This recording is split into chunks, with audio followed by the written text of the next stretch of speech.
اللهم صل على محمد وعلى آل محمد وأصحاب محمد وأزواج محمد وأمة محمد أجمعين إلى يوم الدين آمين. الحمد لله رب العالمين والصلاة والسلام على سيد الأنبياء والمرسلين وعلى آله وأصحابه أجمعين إلى يوم الدين.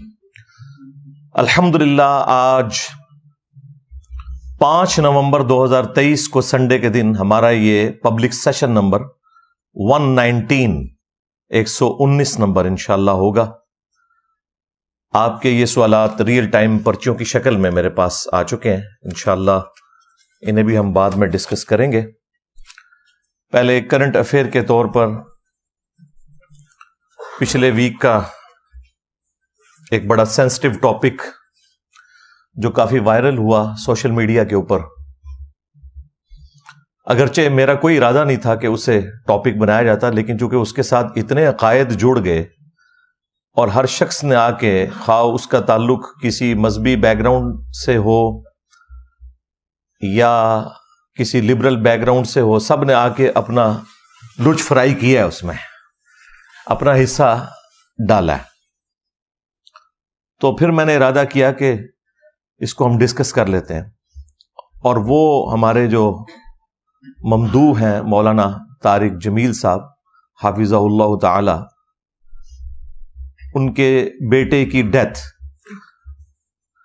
جن کا نام عاصم جمیل تھا رحمہ اللہ تعالی، اللہ تعالیٰ ان کی مغفرت کرے، انہیں ان کے نیک کاموں کا اجر دے، برائیوں سے درگزر فرمائے، اور ان کے والد صاحب کو، طارق جمیل صاحب کو، ان کی والدہ کو، باقی رشتہ داروں کو اس صدمے کے اوپر صبر نصیب کرے اور اس صبر پر اجر عظیم عطا فرمائے.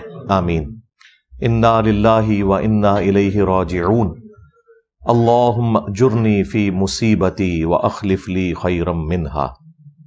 آمین. پچھلے سنڈے کو یہ خبر شام کے وقت کہیں وائرل ہوئی. اس وقت تک ہمارا یہ پبلک سیشن تو آپ کو پتہ ہے مکمل ہو چکا تھا. مجھے یہ عشاء کے وقت پتہ چلا. ہمارے عثمان بھائی کے نمبر پہ ہمارے ایک دوست ہیں کرنل عرفان صاحب، جو ریٹائر ہو چکے ہیں، سینئر ہیں، انہوں نے کال کی اور مجھے عثمان بھائی نے کہا کہ جی یہ آپ فون سنیں. انہوں نے کہا جی کہ ان کا چونکہ بیک گراؤنڈ تبلیغی جماعت سے بھی رہا ہے، تو کہنے لگے کہ جی مولانا کے بیٹے کو کسی نے گولی مار دی ہے. جی میں نے ظاہر ہے انا للہ و انا الیہ راجعون یہی صحیح مسلم والی دعا پڑھی. اور پھر بعد میں جب سوشل میڈیا پہ اس کی ڈیٹیلز کو میں نے سرچ کیا تو ہر شخص اپنا ہی ورژن دے رہا تھا. کوئی کہہ رہا تھا کہ یہ دہشت گردوں نے حملہ کیا ہے، کسی نے کہا کہ انہوں نے اپنے حالات سے تنگ آ کر خودکشی کر لی ہے، کسی نے کہا کہ حادثاتی موت ہے. خیر، صبح کے وقت جو مولانا طارق جمیل صاحب کے بڑے بیٹے ہیں یوسف جمیل حافظہ اللہ تعالی، انہوں نے ایک ویڈیو کلپ اپنا جاری کیا. وہ پھر مین میڈیا کے اوپر بھی مختلف ٹی وی چینلز نے دکھایا. اس میں انہوں نے کہا کہ میرے جو چھوٹے بھائی ہیں انہوں نے خودکشی کی ہے کیونکہ ان کا ذہنی توازن کا ایشو تھا. وہ دوسرے والا ایشو نہیں، ڈپریشن والا ایشو. یعنی یہ پاگل تو نہیں تھے لیکن ڈپریشن کے مریض تھے، اور وہ بتا رہے تھے کہ پچھلے کافی عرصے سے انہیں ہم الیکٹرک شاکس بھی دے رہے تھے. تو وہ اسی تکلیف کے اندر انہوں نے اپنے آپ کو گولی مار کے خودکشی کر لی ہے. چیپٹر کلوز ہو گیا، میڈیا نے بھی بتا دیا. پھر ایک دن کے بعد طارق جمیل صاحب کے جو چھوٹے بھائی ہیں، ڈاکٹر ہیں، یعنی اس بچے کے چچا، ان کا اردو پوائنٹ کے اوپر انٹرویو آیا اور انہوں نے ایک اور بات کر دی. انہوں نے کہا کہ نہیں، اس نے خودکشی نہیں کی ہے بلکہ یہ حادثاتی موت ہے. وہ پسٹل سے کھیل رہا تھا اور اسی دوران چیمبر میں ایک گولی موجود تھی جو چل گئی اور اس کی وجہ سے وہ شہید ہو گیا. میں بھی ویسے سوچ رہا تھا کہ آج تک خودکشی کے جتنے بھی واقعات رپورٹ ہوئے ہیں اس میں ہمیشہ جو بھی خودکشی کرتا ہے نا پسٹل کے ذریعے وہ کن پٹی پہ رکھ کے کرتا ہے، کیونکہ اس بندے نے انشور کرنا ہوتا ہے کہ میں اب زندگی سے جان چھڑاؤں. میں نے اس طرح کا کوئی کیس اپنی زندگی میں نہیں دیکھا کہ کوئی شخص جو ہے وہ سینے میں گولی مار کے خودکشی کرے، کیونکہ اس میں چانس ہوتے ہیں کہ بندہ بچ سکتا ہے. تو یہ ایک چیز مجھے یعنی ایک تنگ کر رہی تھی. تو مجھے لگا کہ ان کے چچا صحیح بات کر رہے ہیں کہ یہ حادثاتی طور پہ سارا مسئلہ ہوا ہے. لیکن دوسری طرف اس کے اپنے بڑے بھائی نے سٹیٹمنٹ دی اور ویڈیو میں آ کے کہ جی خودکشی کی ہے. تو اس کی وجہ سے پھر آپ کو پتا ہے سوشل میڈیا کے اوپر ایک طوفان بدتمیزی برپا ہو گیا. ہر شخص نے اپنی سوچ کے مطابق حصہ ڈالا اس میں. میں نے مولانا طارق جمیل صاحب کو کال تو نہیں کی اس وقت، مجھے پتا تھا کہ وہ غم کی کیفیت میں ہے، اور ظاہر ہے کہ جب آپ اس طرح کی سچویشن میں ہوتے ہیں اور رشتہ داروں کو اٹینڈ کر رہے ہوتے ہیں، پھر خود بھی تکلیف میں ہوتے ہیں، تو خام خواہ کسی کو فون پہ تنگ کرنا یہ بالکل ایک غیر اخلاقی حرکت ہے. اپنے طور پہ تو میں نے اپنے بھائیوں کے ساتھ مل کے اس کے لیے دعائیں مغفرت کر دی، بلکہ ان کی ویڈیو کے نیچے بھی جا کے میں نے کامنٹس کیے اسی وقت. وہ کامنٹس آپ کو ٹاپ پہ نظر آ جائیں گے کیونکہ ان کامنٹس کو کافی لوگوں نے لائک کیا ہوا تھا، تو وہ آٹومیٹکلی ٹاپ پہ نظر آتے ہیں. 2 یا 3 دن کے بعد پھر میں نے مولانا طارق جمیل صاحب کو عشاء کی نماز کے بعد کال کی، لیکن انہوں نے کال نہیں اٹھائی. میری عادت ہے کہ جب میں کسی کو کال کروں تو بس ایک ہی کال کرتا ہوں، اگر وہ اٹھا لے تو ٹھیک، نہیں تو اس کی مرضی. این ممکن ہے کہ بندہ مصروف ہو، وہ خود پھر کال کر لیتا ہے جو بھی جس کے ساتھ واسطہ پڑتا ہے. خیر تقریباً 1 گھنٹے کے بعد مجھے طارق جمیل صاحب کی کال آئی، تو میں نے ان سے پھر تعزیت کی. انا للہ و انا الیہ راجعون، اللہم اجرنی فی مصیبتی و اخلف لی خیرا منہا. یہ دعا پڑھی اور جو بھی ایک روایتی انداز میں ہوتا ہے سارا معاملہ کیا. اور میں نے مولانا سے 3 سوال کیے. میں نے کہا کہ یہ مختلف ورژن آ رہے ہیں، مجھے آپ 3 باتوں کے جواب دیں. پہلی بات یہ بتائیں کہ یہ آپ کے بیٹے نے خودکشی کی ہے یا حادثاتی موت ہے. تو انہوں نے کہا یہ خودکشی والی بات بالکل جھوٹ ہے اور یہ مجھے تکلیف دے رہے ہیں، یہ حادثاتی موت تھی. اور بعد میں ان کی ویڈیو بھی آ گئی جس میں انہوں نے کہا کہ مجھے تکلیف نہ دیں، وہ جو قرآن خوانی کے موقع کے اوپر ان کی ویڈیو آئی. تو پھر میں نے دوسری بات کی جو جینون تھی. میں نے کہا اگر یہی بات ہے تو آپ کے تو اپنے بیٹے نے ویڈیو جاری کر دی تھی اسی رات، تو وہ اس نے ویڈیو کیوں جاری کی تھی اگر اسے اس بات کا نہیں پتا تھا؟ تو کہنے لگے وہ یوسف تو یہاں پہ ہے بھی نہیں تھا، وہ دوسرے سٹی میں گیا ہوا تھا. چونکہ وہ ایک پینک پھیل گیا تو اسے جو انیشل رپورٹ ملی اس نے اس کے مطابق فوراً ویڈیو بنا دی. تو وہ ویڈیو اس کی غلطی ہے، ویڈیو بنانا اس کو فوراً بنانی پڑی، اس میں اس سے مس ہینڈلنگ ہوگی، کیونکہ واقع پہ تو نہ وہ موجود تھا نہ میں موجود تھا. وہ تو اس کا ایک کزن ہی تھا، عارفین، جو ان کے چچا کا بیٹا ہے، طارق جمیل صاحب کے چھوٹے بھائی کا بیٹا جو ڈاکٹر ہے. تو وہ پاس موجود تھا اور ایگزیکٹلی اس وقت وہ پاس موجود تھا، اس کی طرف دیکھ نہیں رہا تھا لیکن اسی پریمیسز میں موجود تھا. اس نے بعد میں اردو پوائنٹ کے اوپر اپنا انٹرویو بھی ریکارڈ کروایا. تو کہتے ہیں کہ یہ بات جو ہے نا وہ اس سے مس ہینڈلنگ ہوئی ہے. پھر میں نے تیسری بات ان سے یہ پوچھی کہ اگر آپ کو یہ پتا تھا کہ وہ ڈپریشن کا مریض ہے اور یہ سب کچھ ہے اور آپ کے سارے قریبی لوگوں کو پتا ہے، تو اس چیز کا تو کوئی تک نہیں بنتا کہ اگر اس نے پسٹل مانگی ہے تو وہ آپ کا گارڈ یا جو بھی تھا وہ اسے پسٹل پکڑا دیتا، جبکہ پتا ہے کہ وہ اس طرح کی کوئی ایکٹیویٹی کر بھی سکتا ہے. کہتے ہیں آپ کی بات بالکل ٹھیک ہے، لیکن یہ کوئی پہلی دفعہ نہیں ہوا، اس سے پہلے بھی وہ خالی پسٹل اسے دیتے ہیں تو وہ کھیلتا رہتا ہے.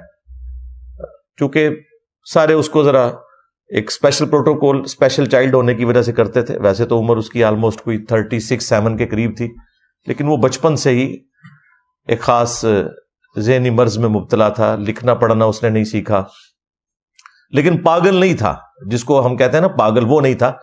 ایک ڈپریشن کا مریض آپ سمجھ لیں کہ یعنی ایک درمیان کی کنڈیشن میں. تو کہتے ہیں وہ پہلے بھی اس طرح کرتا تھا، بس وہ چیمبر میں ایک گولی پھنسی رہے گی تو وہ چل گئی. تو میں نے کہا مجھے بھی یہی لگتا ہے. اس کی وجہ یہ ہے کہ اگر اس نے یہ خودکشی کی ہوتی نا تو وہ کن پٹی پہ رکھ کے خودکشی کرتا. پھر وہ اتنے ہی اس نے زندگی کے سال اس ڈپریشن میں گزارے ہیں, ابھی آ کے اس نے خودکشی کو کرنی تھی. اسلحہ تو اس کے پاس پہلے بھی اویلیبل تھا. تو مجھے یہ بات یعنی ٹھیک لگی. اس کے باوجود اگر کوئی سمجھتا ہے کہ انہوں نے پردہ ڈالا ہے تو وہ اس کے اپنے ذہن کا ایشو ہے. میرے خیال ہے ہمیں گھر والوں کی بات کے اوپر رلائے کرتے ہوئے اس چیپٹر کو کلوز کر دینا چاہیے. یہ بڑی سخت زیادتی والی بات ہے کہ ایک گھر میں پہلے ڈیتھ ہوئی بھی ہے اور پھر ہر کوئی اس میں تب آزمائی کر رہا ہے. اس میں سے نکلنا کیا ہے؟ کوئی وہ پبلک اکاؤنٹ ہولڈر نہیں تھا, کوئی پاکستان کا کوئی مشہور سائنٹسٹ نہیں تھا کہ جس کی وجہ سے کوئی ملک کو اتنا نقصان ہو گیا ہے کہ ہم کہیں کہ نہیں جی پتہ لگوائیں کہ یہ خودکشی کی ہے یا حساسی طور پہ مرا ہے. ایک نارمل انسان تھا, ٹھیک ہے, اس کے والد کی سٹیٹمنٹ آ گئی, دیٹس اینف. اور پھر وہ ہاتھ جوڑ جوڑ کے کہہ رہے ہیں کہ یار اس کو ایشو نہ بنائے, پلیز میرے بچے کے اوپر یہ الزام نہ لگائیں. تو میرا خیال ہے اس کے بعد تو جو شخص بھی صاحب اولاد ہے اسے شرم کرنی چاہیے اگر وہ اس کے علاوہ کوئی اور ورژن اڈاپٹ کرتا ہے. یہ میرا اپنا پوائنٹ آف ویو ہے, کیونکہ اس میں سے نکالنا کچھ بھی نہیں ہم نے. تو یہ پورے کا پورا ایک سینیریو تھا. اور ان ساری باتوں کے بعد میں نے اس چیپٹر کو 3-4 دن پہلے کلوز کر دیا کہ ٹھیک ہے بات ہوگی. لیکن یہ پورے ہفتے میں ابھی تک اتنے لوگوں نے وی لاگز بنائے اس ٹاپک کے اوپر, ہر بندے نے آ کے اپنی ان پٹ دی اور جو کچھ اس میں سے نکالنے کی کوشش کی. پھر اس پر تر رہا یہ کہ جو کچھ مولانا طارق جمیل صاحب نے مس ہینڈلنگ کی اس کی بھی ایک پوری لسٹ ہے, جس کی وجہ سے دوسرے فرقوں کے مولویوں کو موقع ملا, انہوں نے ان کے خلاف وی لاگز بنائے. ایون خود ان کے اپنے فرقے کے لوگوں نے طارق جمیل صاحب کو ڈس اون کیا, اور وہ جو طارق جمیل صاحب کی مس ہینڈلنگ کی وجہ سے جو کچھ ہوا اس میں وہ جسٹیفائی تھے مخالفین وہ کرنے میں. ایک موقع دیا تو ظاہر ہے مخالفین کدھر چھوڑتے ہیں. یہ تو ویسے ٹی وی پہ بیٹھ کے سارے کہتے ہیں نا جی کہ فرقوں میں بڑی ٹالرنس آ چکی ہے اور ہم سب ایک دوسرے کو مسلمان سمجھتے ہیں. نہیں, موقع کوئی جانے نہیں دیتے یہ لوگ کاٹنے کا. جب موقع ملے گا یہ کاٹیں گے آپ کو, اور انہیں موقع مل گیا. آپ دیکھیں مولویوں کے کلپ کس طرح آ رہے ہیں, انتہائی ڈٹائی کے ساتھ, بے شرمی کے ساتھ, اپنے فاسد عقائد اور نظریات کو ثابت کرنے کے لیے طارق جمیل صاحب کی ایکٹیویٹیز کا وہ سہارا لے رہے ہیں. یعنی طارق جمیل صاحب نے جو کچھ کیا, نہ انہوں نے کوئی قرآن و سنت سے ریفرنس پیش کیا, اور نہ ان کے مخالفین اپنی جو غلط ایکٹیویٹیز اور عقائد و نظریات ہیں ان کو ثابت کرنے کے لیے قرآن و سنت کا سہارا لے رہے ہیں. وہ کہہ رہے ہیں طارق جمیل صاحب نے کر دیا لہٰذا ہمارا فرقہ بھی ثابت ہو گیا, یہ وہ کر رہے ہیں. اور پھر وہ الٹا یہ کہہ رہے ہیں کہ اتنے عرصے سے جو تم لوگ ہمیں تانا زنی کرتے تھے تو دیکھ لو تمہارے گھر کے بندے نے بھی بتا دیا کہ یہی چیز اصل ہے. تو یہ سارے کے سارے معاملات کو انشاءاللہ میں 8 علمی پوائنٹس کی شکل میں اس کو ڈسکس کروں گا, بلکہ اس کی انجینئرنگ کروں گا. میں تو آپ کو پتا ہے انجینئر ہوں, تو میں ایک ترتیب سے ان چیزوں کو ڈسکس کروں گا. ہمیں ایک موقع ملا ہے کہ ہم لوگوں کے سامنے حق بات رکھیں اس چیز کو سینٹرڈ کرتے ہوئے. میری یہ گفتگو کوئی ویورشپ کے لیے, کوئی مشہوری کے لیے نہیں. میرے زیادہ کیڑا مشہور ہے, ہاں, تو یہ کسی چیز کے لیے نہیں ہے. صرف خالصتاً یہ موقع ملا ہے کہ مسلمانوں کے دماغوں میں میں ڈرل کروں کہ بھائی یہ بابوں کا دین ہے, یہ کتابوں کا دین ہے. مرنے سے پہلے اے مسلمان کر لے اس پہ غور. کتابوں کا خدا اور ہے, بابوں کا خدا اور. کتابوں کا پیمبر اور ہے, بابوں کا پیمبر اور. اگرچہ فرقوں کے بابے بھی اسی اللہ رسول کے ماننے والے ہیں عز و جل و صلی اللہ علیہ وآلہ وسلم, لیکن جو انہوں نے آپ کو دین سکھایا وہ ان کی ذاتی اختراع تھی. کتاب و سنت سے ان کا کوئی لینا دینا نہیں ہے. تو یہ ایک موقع ہے کہ آپ تک بات پہنچائی جائے. تفصیل میں جانے سے پہلے ایک دفعہ دروشی پڑھ لیں. اللہم صلی علی محمد وعلی آل محمد واصحاب محمد وازواج محمد وامت محمد اجمعین الی یوم الدین آمین. علمی پوائنٹ نمبر 1, جو لوگ اس بات کے اوپر اصرار کر رہے ہیں کہ ان کے بیٹے نے خودکشی کی, اسی کی پلی لیتے ہوئے پھر وہ طارق جمیل صاحب کے اوپر اٹیک کر رہے ہیں کہ دیکھیں جی یہ بیٹے کی انہوں نے تربیت کی تھی، پوری دنیا میں تبلیغ کرتے ہیں اور اپنے گھر کی حالت یہ ہے. یہ بات جو ہے وہ مذہبی طبقے کی طرف سے بھی اٹھائی گئی، لبرلز کی طرف سے بھی اٹھائی گئی، چونکہ انہوں نے کنکلوڈ کر لیا کہ بچے نے خودکشی کی ہے. میں کہتا ہوں جی یہ مقدمہ درست بھی ہو کہ اس نے خودکشی کی ہے، تب بھی کسی شخص کو اس کی اولاد کی وجہ سے یا اس کے قریبی رشتہ داروں کی وجہ سے تختہ مشق نہیں بنایا جا سکتا. قرآن میں واضح یہ فتویٰ ہے، وَلَا تَزِرُ وَازِرَةٌ وِزْرَ أُخْرَى، کوئی بھی بوجھ اٹھانے والی جان کسی دوسرے کے اعمال کا بوجھ قیامت کے دن نہیں اٹھائے گی. یہ قرآن کا واضح فتویٰ ہے. اگر اس قانون کو مان لیا جائے کہ کسی شخص کے برے اعمال کا ذمہ دار اس کا والد ہے، تو اللہ تعالیٰ نے سورہ ہود کے اندر سیدنا نوح علی نبینا وعلیہ الصلاۃ والسلام کے بیٹے کا ذکر کیا کہ وہ تو حالت کفر میں مرا. الٹا جب نوح علیہ السلام نے اس کی سفارش کی تو اللہ تعالیٰ نے بڑے سخت الفاظ استعمال کیے کہ مجھ سے اس چیز کے بارے میں سوال نہ کر جس کے بارے میں تیرے پاس علم نہیں ہے، اور تو جاہلوں میں تو شامل نہ ہو. تجھے تو پتہ ہے کہ وہ تیری اولاد ضرور تھا، بیگوٹن سان تھا، لیکن اس کے اعمال وہ نہیں تھے، کفر کی حالت میں مرا. تو نوح علیہ السلام کو کوئی بلیم نہیں کر سکتا کہ ان کا بیٹا کفر کی حالت میں مرا تو اب وہ مجرم ہے. اسی طریقے سے سورہ التحریم میں آیا کہ سیدنا نوح علیہ السلام اور سیدنا لوط علیہ السلام ان دونوں کی بیویاں وہ کافرہ مری، اور اللہ تعالیٰ فرماتا ہے کہ وہ ہمارے نیک بندے بھی اللہ کے مقابلے پہ ان کے کچھ کام نہیں آئیں گے کیونکہ وہ کفر کی حالت میں مری ہیں. تو کیا اب حضرت نوح یا حضرت لوط علیہ السلام کو بلیم دیا جا سکتا ہے کہ آپ کے عقد میں رہنے والی عورت کفر کی حالت میں کیوں مر گئی ہے؟ تو یہ بالکل نان سینس اپروچ ہے کہ کسی شخص کی برائی کا وبال اس کے والد کے اوپر ڈال دیا جائے. ہاں اللہ نے یہ جج کرنا ہے کہ تربیت کیا کی تھی، وہ اللہ کو پتا ہے، لیکن ونس کوئی کام کر لیتا ہے نا تو اس کو آپ کسی کی تربیت کے ساتھ جوڑنے کا کوئی رائٹ نہیں رکھتے. یہ اللہ کا اور بندے کا معاملہ ہے. تو یہ بالکل غلط اپروچ ہے جو لوگوں نے اڈاپٹ کی. اس طریقے سے اگر آپ کورولریز بنانا شروع کریں تو اس کا کوئی اینڈ نہیں ہوگا. لہذا علمی پوائنٹ نمبر 1 میں ہم اس چیز کو سختی سے کنڈیم کرتے ہیں کہ کسی بھی شخص کی برائی کا وبال اس کے والد کے اوپر یا والدہ کے اوپر ڈال دیا جائے. ہر شخص اپنے اعمال کا جواب دے قیامت والے دن خود ہے. اسی طریقے سے آپ دیکھیں قاتلین حسین کا جو سرغنہ تھا وہ سعد ابن ابی وقاص رضی اللہ تعالیٰ عنہ،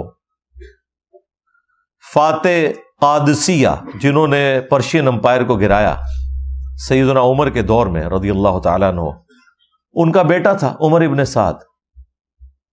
اب کوئی کہہ سکتا ہے کہ بھئی عمر ابن سعد کی یہ تربیت کی ہوئی تھی سعد ابن ابی وقاص نے؟ نہیں، وہ اپنے اعمال کا خود جواب دے. اور یہاں تو یہ مسلمان بھی تھا. چلیں پیغمبروں کے کیس میں تو میں نے آپ کو ایکسٹریم کفر والی مثال دی، یہ تو مسلمان تھا،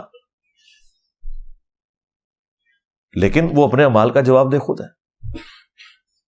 اور اس کے کرتوت اس طرح کے سعد ابن ابی وقاص کو اپنی زندگی میں نظر آ گئے تھے، لیکن وہ کیا کر سکتے تھے؟ دعوت ہی دے سکتے تھے، نگاہ مار کے اس کا دل تو نہیں بدل سکتے تھے. ہاں یہ بابا ہی کر سکتے ہیں. ہاں دیکھیں ہر چیز سے یہ رزلٹ نکلتا ہے کہ انہوں نے آپ کو جھوٹا دین بتایا کہ جی وہ بزرگ جو ہیں وہ نگاہ مار کے دل بدل دیتے ہیں. بھئی پیغمبر تو اپنی اولاد کا دل نہیں بدل سکے، سعد ابن ابی وقاص تو اپنے بیٹے کا دل نہیں بدل سکے، تو باب شاہی کوئی نہیں. ہاں ہر چیز سے یہی رزلٹ نکلتا ہے کہ باب شاہی کوئی نہیں. حتیٰ کہ صحیح مسلم میں آتا ہے کہ سعد ابن ابی وقاص کا بیٹا عامر بن سعد کہتا ہے کہ وہ اپنے کھیتوں میں تھے، اتنے میں ان کا یہ دوسرا بیٹا عمر ابن سعد اونٹ پہ یا گھوڑے پر سوار ہو کے سامنے سے آیا تو سعد ابن ابی وقاص نے اس کو دیکھتے ہی کہا کہ اے اللہ، اس سوار کے شر سے میں تیری پناہ میں آتا ہوں. اپنے بیٹے کے بارے میں کہہ رہے ہیں. ابھی کربلا ہوئی نہیں، یہ بہت پہلے کی بات ہے، کیونکہ سعد ابن ابی وقاص تو 56 ہجری میں فوت ہو گئے، کربلا ہوئی ہے 61 ہجری میں. تو اگر ان کی زندگی کا آخری واقعہ بھی ہو یہ، تب بھی ایٹ لیسٹ یہ 5 سال پہلے بات ہے واقعہ کربلا سے. اور وہ جیسے ہی سواری سے اترا، وہ کہتا ہے ابا جان دیکھیں لوگ تو خلافت کے معاملے میں تگودو کر رہے ہیں اور آپ ادھر اپنے کھیتوں میں مصروف ہیں، آئیں آپ بھی کوئی حکومت کا عہدہ حاصل کرنے کی کوشش کریں. تو حضرت سعد ابن ابی وقاص کو غصہ آتا ہے، وہ اس کے سینے کے اوپر گھونسا مارتے ہیں اور وہ کہتے ہیں کہ اللہ تعالیٰ کو وہ شخص پسند ہے جو متقی ہو، دنیا سے زہد رکھنے والا ہو اور گوشہ نشینی کی زندگی گزار دے. وہ اللہ تعالیٰ کو زیادہ محبوب ہے بجائے ایسے شخص کے کہ جو حکومتی عہدہ سنبھالے. یہ گوشہ نشینی سے مراد وہ جنگلوں کے پتے کھانا نہیں ہے. ہاں، آپ کو کہتے ہیں عبد القادر جیلانی جو 40 سال تک جنگلوں کے پتے کھاتے رہے. بخاری مسلم میں لکھا ہے کہ نبی علیہ السلام جب غار حرا جاتے تھے تو ان کی بیوی سیدہ خدیجہ سلام اللہ علیہا ان کو ٹفن میں کھانا باندھ کے دیتی تھی. آپ کے بابے کئی سال تک کچھ کھائیں پیئے نہ، اور ہمارے نبی صلی اللہ علیہ وآلہ وسلم تھوڑی دیر کے لیے غار حرا جائیں تو گھر سے اپنا کھانا لے کے جائیں. تو پھر ہم یہ کہنے میں حق بجانب نہیں ہے کہ میرے نبی سا ہے ہی کوئی نہیں، تیرے بابے تھے شاہی کوئی نہیں. اس کا مطلب جھوٹ بولا ہے تم لوگوں نے. ہر واقعے سے، ہر آیت سے، ہر حدیث سے یہ رزن نکلتا ہے کہ نبی کے جیسا ہے ہی کوئی نہیں، بابے تھے شاہی کوئی نہیں. علمی پوائنٹ نمبر 2، اور وہ ہے کہ کیا اس بچے کی موت حادثاتی تھی یا خودکشی والی. تو اس کے اوپر چونکہ میں اپنے ابتدائیہ میں یہ ڈسکس کر چکا ہوں کہ میری خود بات ہوئی ہے طارق جمیل صاحب سے، انہوں نے کہا کہ نہیں یہ حادثاتی موت تھی. میرے بچے یوسف جمیل نے بس پینک میں آ کے اس وقت ایک ویڈیو بنا دی، اس کی وجہ سے یہ سارا معاملہ آگے چل پڑا.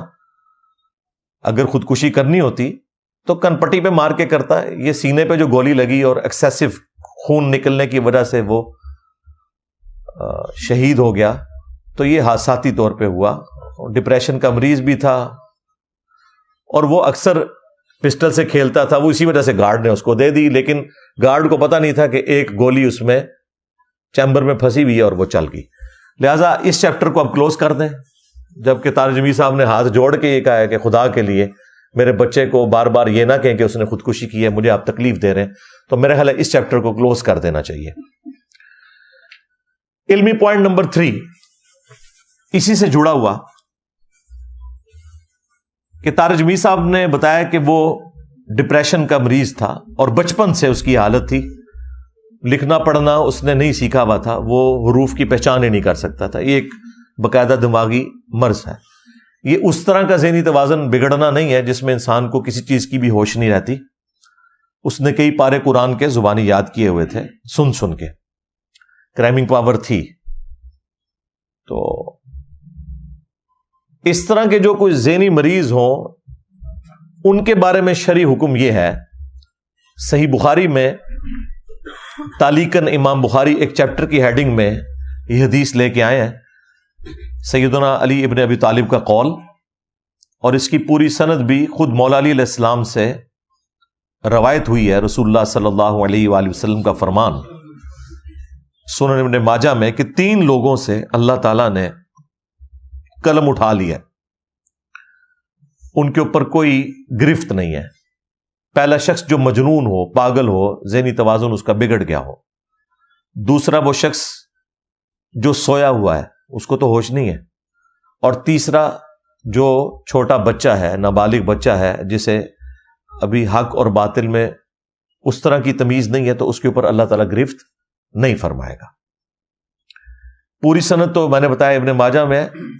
امام بخاری اسے چیپٹر کی ہیڈنگ میں لے کے آئے ہیں، اور ایک واقعے کی طرف امام بخاری نے اشارہ کیا جب حضرت عمر نے اپنے دور میں ایک مجنون پاگل شخص کے اوپر کسی گناہ کے سبب حد جاری کی تو حضرت علی نے انہیں روک دیا اور کہا کہ امیر المومنین اس شخص پہ ہاتھ جاری نہیں ہوگی، کیونکہ 3 لوگوں سے اللہ نے شریعت کا قلم اٹھا لیا ہے، مجنون سے، سوئے شخص سے اور نابالغ سے۔ تو حضرت عمر نے پھر وہ ڈیسیژن ریورس کر دیا۔ لہذا جو لوگ بھی ذہنی توازن کے اعتبار سے ڈسٹرب لوگ ہیں، ان کے اوپر شریعت کے کوئی بھی احکامات اس حوالے سے نہیں لگتے۔ اور یہی وہ چیز ہے جو یہ اپنے بزرگ بابوں کے لیے بھی پلی لیتے ہیں، اور وہ کہتے ہیں کہ ہمارے بزرگ بابے جو تھے نا، وہ اللہ کی محبت میں ایسے غرق ہو جاتے تھے گویا کہ وہ مجنون ہیں، قلندر ہیں، پاگل ہیں، اس لیے ان سے شریعت کا قلم اٹھ جاتا ہے۔ تو ہم نے کہا تھا ٹھیک ہے، ہم آپ کے ساتھ ایگری کرتے ہیں، تو پھر انہیں بزرگ نہ ڈکلیئر کریں، پاگل کہا کریں، ہم آپ کے ساتھ ہیں۔ نہیں، پاگل اس لیے نہیں کہتے کہ اللہ کی محبت میں وہ پاگل ہے۔ اگر اللہ کی محبت میں پاگل ہو کے وہ ان الحق کہہ رہے ہیں یا سبحانی ما اعظم شأنی کہہ رہے ہیں،